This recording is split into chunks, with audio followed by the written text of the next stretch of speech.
Alhamdulillah, salatu wassalamu ala rasulillah wa ala alihi wa sahbihi wa man tabi'ahum bi ihsanin ila yaumil din. Asyhadu an la ilaha illallah wahdahu la syarikalah wa asyhadu anna Muhammadan abduhu wa rasuluh alladzi la nabiyya ba'dah. Alhamdulillah, ikhwatu fillah, kita kembali lagi di sasa yang keempat dalam pelajaran akhlak rambu-rambu penuntut ilmu yang kita akan melanjutkan kembali seputar bagaimana seorang muslim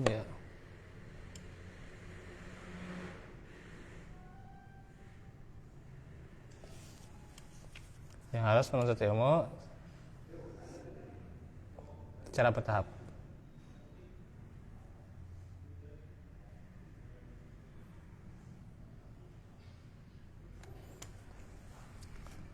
Di sini penulis masukkan juga tentang bagaimana kaidah asal ibadah.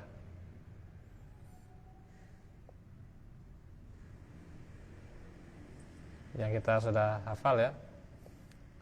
Aslu fil ibadah mamnu'un illa bidalil. Asal dari ibadah itu adalah terlarang sampai ada dalil yang mensyariatkan. Karena itu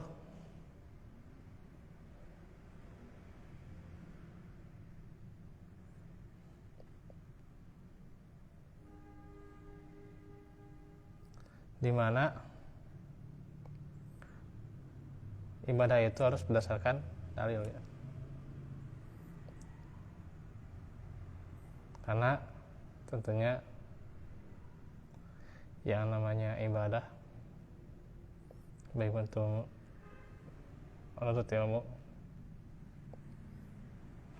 yang jelas bagaimana ibadah ritual,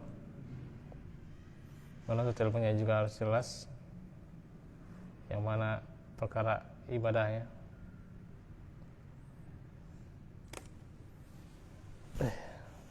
Tidak harus setiap perkara tertentu seorang dengan mengadakan acara tertentu ya.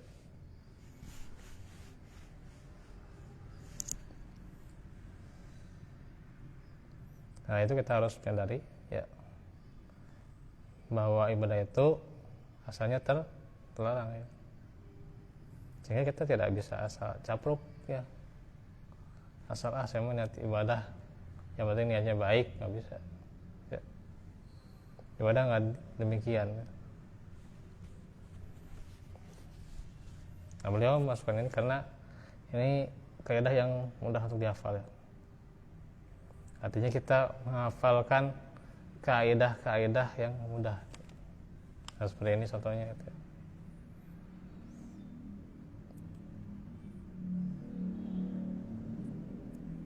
Nah kaidah ini mencakup kepada firman Allah Ta'ala,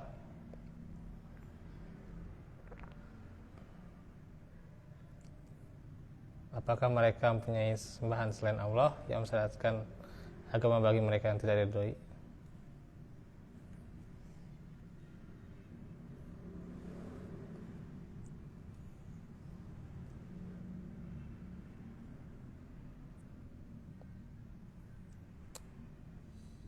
Dalam kaidah ini jelas ya, tidak membuka ruang untuk inovasi, modifikasi dalam beribadah ya. Ya nggak ada modifikasi, inovasi ya, gitu. Bukan inovasi tiada henti ya dalam ibadahnya ya. Ya. Kenapa? Syariat telah sempurna.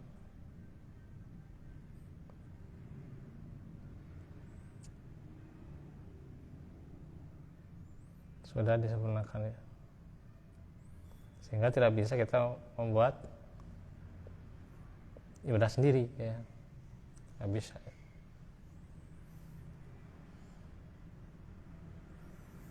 Tidak boleh.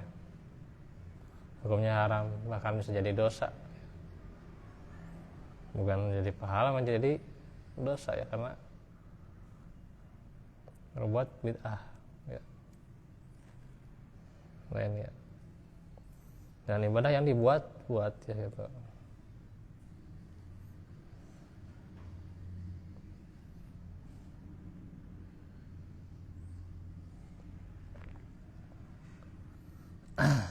Juga kaidah yang berbunyi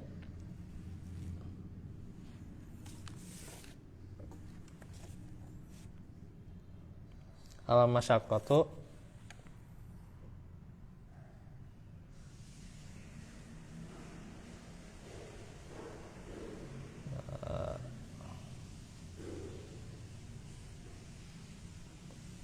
tajlibu at-taisir. Kesulitan mendatangkan kemudahan. Ya, kaidah ini merujuk firman Allah ya. Tentunya merujuk firman-Nya, wala yuridu bikumul usat ya. Tidak berbuat kesulitan ya Allah itu ya. Bahkan dalam kesulitan itu mendatangkan kemudahan-kemudahannya. Seseorang tidak akan merasa mudah sebelum dia mendapatkan kesulitan. Dalam kehidupan ini juga demikian sama. Kesulitan-kesulitan pasti akan dihadapi seorang mukmin dalam suatu apapun ya. Kesulitan akan dihadapi ya. Tetapi setelah itu datang yang namanya kemudahan-kemudahan.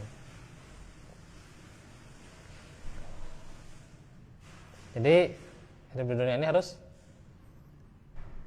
sulit. Iya, harus sulit. Tapi bukan artinya kita jadi orang yang kesulitan terus.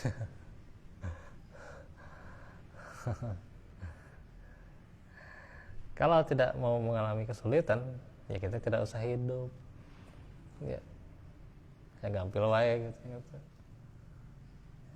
Gampil pangke di surga. Ya. Ingin gampang terus hidup segala, dapat segala mewah secara instan gitu ya. Secara instan kan gitu.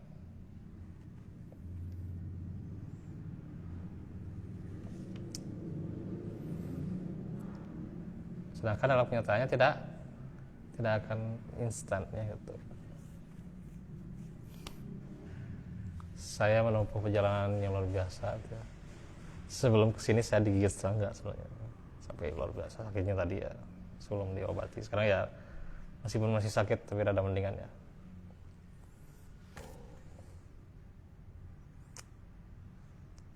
Ya itu kan bukan seorang itu sombong ya. Kalau lihat perjuangan seorang, begitu beratnya, begitu sulitnya itu ya. Itu ya. Itulah yang nantinya akan mendapatkan kemudahan-kemudahan. Malah kemudahan itu lebih banyak daripada kesulitan. Hanya saja kenapa kita menjadi orang yang terus ngutruk terus yang namanya kesulitan. Ada jauh, melewati lembah gitu ya. Melewati apa? Sekarang dari sini ya, Pak. Kantum kalau tidak pakai kendaraan itu kerasa banget ya. Dari apa itu yang seberang itu, stasiun lama ya, stasiun lama. Sampai sini kan itu melewati jalannya terjal. Jalan yang baru dibuat karena penggusuran di situ ya, di rel. Terus jalannya minta ampun. Kalau hujan, beceknya minta ampun.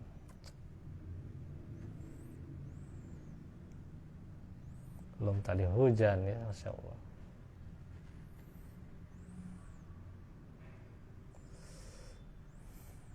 Jadi kesulitan itu pasti akan dirasakan ya. Nah, orang kaya tidak sulit. Orang yang sudah katakanlah segala ada itu ya, karena segala ada juga ya, segala kemakan lah itu istilahnya. Apakah dia kesulitan juga? Ya ikatnya dia juga kesulitan ya. Ada yang galau ya, ada yang galau. Ustadz saya banyak kegiatannya, banyak pekerjaannya, saya galau, gak punya waktu ngaji, saya sulit tuh, orang kaya aja sulit ya. Saya sulit menentukan waktu ngaji, saya susah tutur nama eureun untuk ngaji malah tong kita gitu ya. Saya susah mencari waktu dengan pekerjaan saya. Itu orang kaya game sulit ya. Ada yang curhat, saya sampai sulit bertemu dengan keluarga saya hanya karena pekerjaan, hanya karena keseharian saya yang mencukupi untuk anak istri saya, tapi saya tidak bertemu dengan mereka karena saking sulitnya saya waktunya dengan mereka. Gitu kan. Galau mereka juga. Banyak orang kaya tuh galau. Ya galau lagi. Galau tuh bisa ngaji. Galau mereka. Ya. Jadi jangan pikir oh kita yang sulit, kita yang miskin, kita yang nggak ada apa-apa gitu katakanlah katanya. Bukan kita orang yang kesulitan terus, enggak. Orang kaya juga kesulitan. Gitu. Bahkan dia curhat terpenjara dengan yang namanya kekayaan. Tuh, aduh. Terpenjara dengan yang namanya kekayaan. Sehingga tidak ada waktu. Padahal dia tenangnya di mana? Tenangnya di majelis ilmu. Taklir pak, kira dunia mah ya astagfiran gitu. Gitu. Makanya ini kaidah buat seorang muslim ya, kesulitan itu akan mendatangkan kemudahan. Kalau dia tahu kaidah ini ya, dia tidak akan gentar dari yang namanya kesulitan. Bahkan dia tidak peduli sesulit apapun dia menghadapi, karena dia tahu pasti akan ada jalan keluarnya. Wa may yattaqillah yaj'al lahu makhraja. Ada janji Allah, ada banyak janji Allah ya. Kan kita itu kadang kayak yakin yang hidup di instan we gitu ya.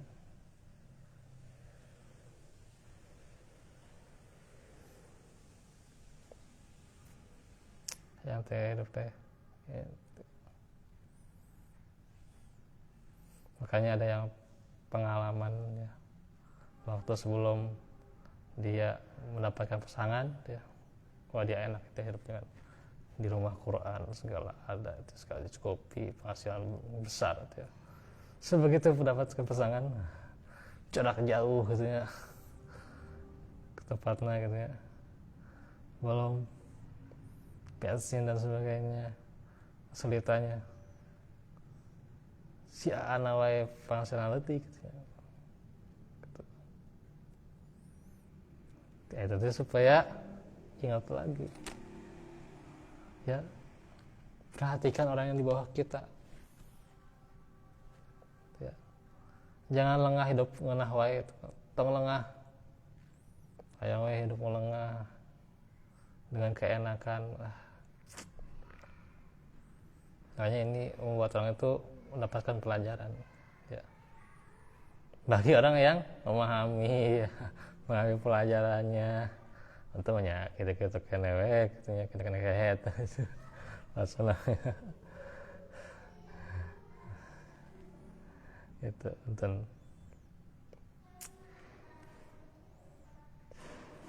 Makanya dalam setiap kejadian itu Allah selalu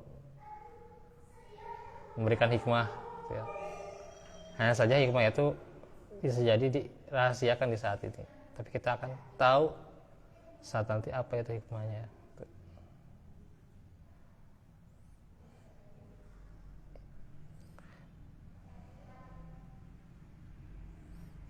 Nah itu juga kita paham ya. Kita tahu misalnya ada sebuah kesulitan, seorang yang sakit kulit ya, tidak boleh nyentuh air. Ada kemudahan? Tidak. Ada kemudahan. Dengan apa? Tayamum. Atau kan ya kalau nggak tayamum ya si perbannya kan tidak di ini kan tidak apa tidak diusap juga, atau cuma di gini saja tidak apa-apa ya gitu. Kan ada dalam kaidah fikihnya mengusap perban bagaimana gitu ya. Karena itu kan adanya kemudahan-kemudahan gitu. Juga berdasarkan hadis Nabi, sholatlah dengan berdiri, jika tidak mampu maka duduklah. Tuh kan datang kemudahannya. Kalau nggak mampu berdiri ya duduk, kalau nggak mampu duduk dia dengan berbaring, kalau tidak mampu ya dengan isyarat ya. Tuh. Masih banyak kaidah syariat lainnya yang mendasar seperti hukum asal perintah menunjukkan wajibnya satu perkara ya. Kalau ada perintah berarti itu adalah wajib ya. Perintah sholat biasanya itu wajib karena perintah itu ya, perintah aqimus shalah berarti wajib ya. Mendirikan sholat, wa atuz zakah ya itu berarti wajib gitu. Hukum asal perintah dalam hal adab adalah anjuran ya. Kalau adab ya setelah anjuran gitu ya. Sampai ada dalil yang menunjukkan wajibnya itu ya. Misalnya kan cuma anjuran doang itu.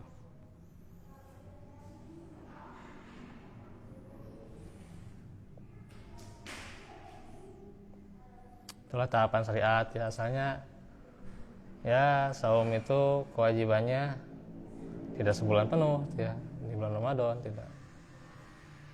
Jadi setelah tahun kedua Hijriah ya, dengan berbagai proses ya, berbagai tahap ya, dicoba kan. Sebelumnya itu kan dicoba juga ya apa namanya ya, syariatnya waktu itu kan cuma sehari gitu. Terus 3 hari ya, 3 hari dalam sebulan. Nah setelah itu ya yang seharinya yang sebelum haram itu ya. Terus yang 3 hari dalam sebulan, setiap bulan 3 hari ya itu. Terus baru diwajibkan di tahun kedua Hijriah bulan Ramadan gitu. Tahap ya gitu. Inilah kaidah syariat yang memudahkan buat kita ya. Maka dengan mempelajari kaidah-kaidah tersebut, seorang penuntut ilmu akan lebih mudah memahami hukum permasalahan yang beraneka ragam karena dia sudah menguasai rumusnya. Nah itu ya. Jadi ada rumus dalam menuntut ilmu, ada rumus kehidupan juga. Ini juga kayaknya memang sangat jelas sekali ya. Kita apalagi dalam berkehidupan ya, sudah tahu rumusnya ya gampang. Ketika kesulitan bahkan sulit banget ya. Rumusnya kan sudah Allah kasih tahu ya, dengan rumus sedekah ya. Tapi ini bukan matematika sedekah seperti yang dikatakan oleh si fulan itu ya, dengan ini nanti mendapat ini, dengan sedekah ini nanti mendapat mobil, dengan sedekah ini nanti mendapat rumah dan segalanya. Enggak kayak gitu ya. Enggak. Itu kan rumus-rumus seperti rumus kehidupan seperti ini ya, itu adalah janji-janji Allah ya. Janji-janji Allah ya, lewat sedekah, ibadah, takwa, tawakal, itu kan banyak janji-janji Allah ya. Jadi rumus itu adalah janji Allah ya. Dan akan kita rasakan ketika kita benar-benar menepati janji itu. Nah, salahnya sudah sebelum. Nah itu ya. Untuk janji itu sudah belum? Nah itu yang jadi masalahnya. Maka disinilah kita terus belajar dan belajar sebagai seorang muslim akan rumus dalam menuntut ilmu, sikap kita dalam menuntut ilmu, dan juga sikap kita dalam kehidupan ini, ya. Agar kita tentunya menjadi muslim sejati yang tentunya menerapkan kaidah-kaidah yang telah ditetapkan oleh Allah dan Rasul-Nya. Nah, itu yang bisa saya sampaikan pada kesempatan hari ini. Besok masih tentang apa itu? Oh ya, tentang bagaimana kehidupan ruh ya itu. Dan bulan depan ya, bulan depan berarti hari apa itu? Ya, hari Rabu ya. Karena tanggal 1 kan hari Selasa itu ya. Tanggal 1 hari Selasa. Itu masih ada. Saya masih bisa kesini insyaallah di kitab tauhid nanti hari Selasanya. Hari Rabunya saya izin ya.